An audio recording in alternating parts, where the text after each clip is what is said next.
If you don't feel like yourself lately, if you feel foggy, distracted, overwhelmed, or just off, I want to start by asking this question. What if this means there is nothing wrong with you and you aren't broken? Welcome to A Cup of Hope, the podcast for women ready to create clarity and confidence in their life and money. I'm your host, Sherry Lynn, a life and money coach and your hope-filled strategist. Each week, we'll talk about the messy middle of life, faith, finances, freedom, and finding your purpose, all with truth, encouragement, and practical tools that you can use today. I'm so glad you're here.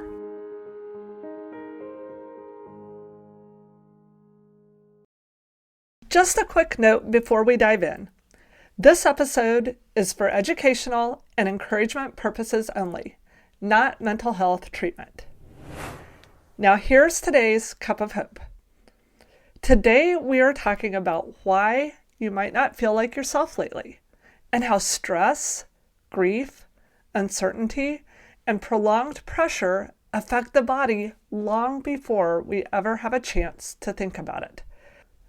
This episode is about understanding what's happening inside of you so you can respond with wisdom and curiosity instead of self-criticism and judgment.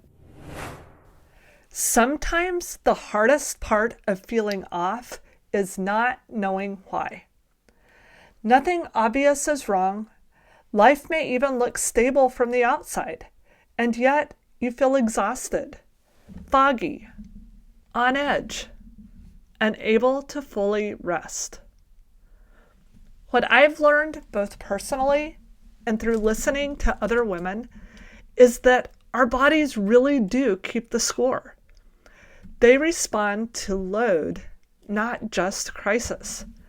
And that load can come from prolonged stress, financial uncertainty, grief or cumulative loss, responsibility without margin, living without knowing when the next shoe might drop, and the body responds to that long before we have language for it.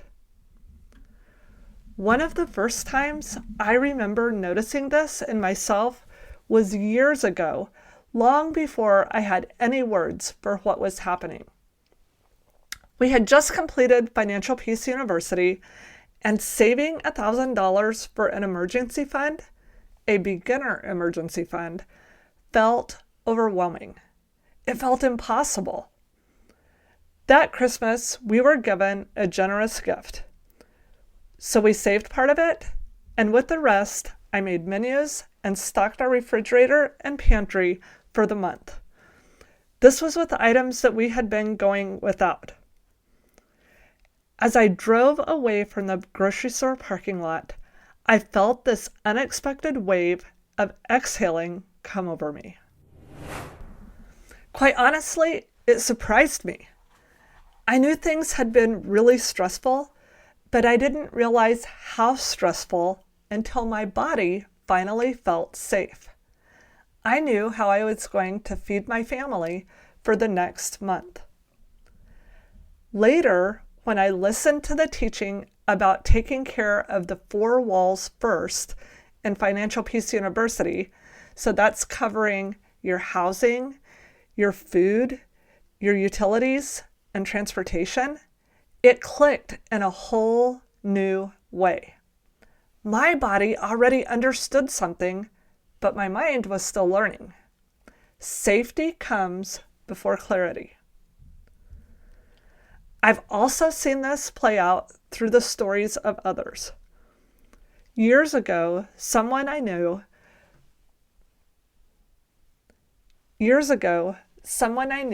began writing about her life after a sudden, devastating loss.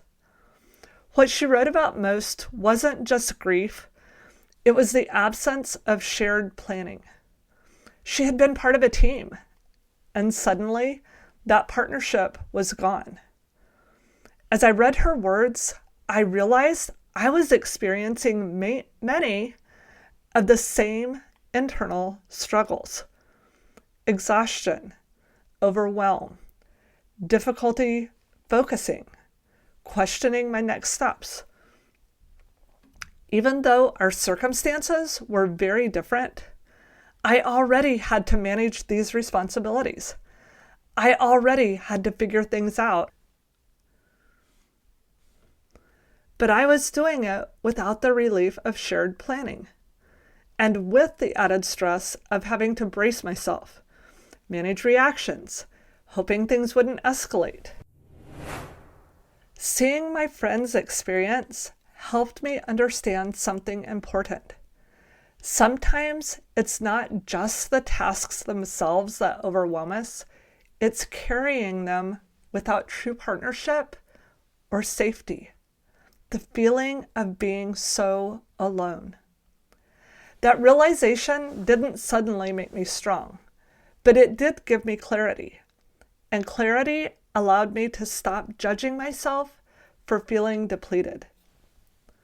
What I did begin to understand was this: my body wasn't failing me, it was responding to what I had been carrying. When we live for long periods without margin, without shared planning, without a sense of safety, our bodies adapt. They stay alert. They conserve energy. They brace. And often, we don't realize how much we've been holding on to until something changes or we finally feel an exhale.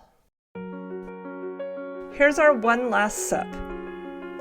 If you don't feel like yourself right now, here's what I want you to take with you.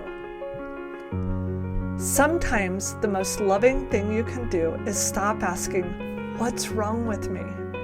and start asking, "What has my body been carrying?" Calm comes before clarity, and clarity grows when we stop judging our responses and start paying attention to them. If this resonates with you, I created a simple, practical resource called the Calm Guide. It's not about fixing yourself or rushing decisions. It's about slowing down enough to help your body stabilize so your mind and spirit can engage again. You can download it using the link in the show notes. Next week, we'll talk about why shame keeps us stuck and how truth helps us heal. Thank you so much for taking time out of your busy schedule and joining me today on A Cup of Hope.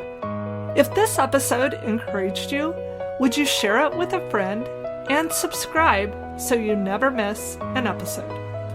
You'll find today's resources and next steps in the show notes.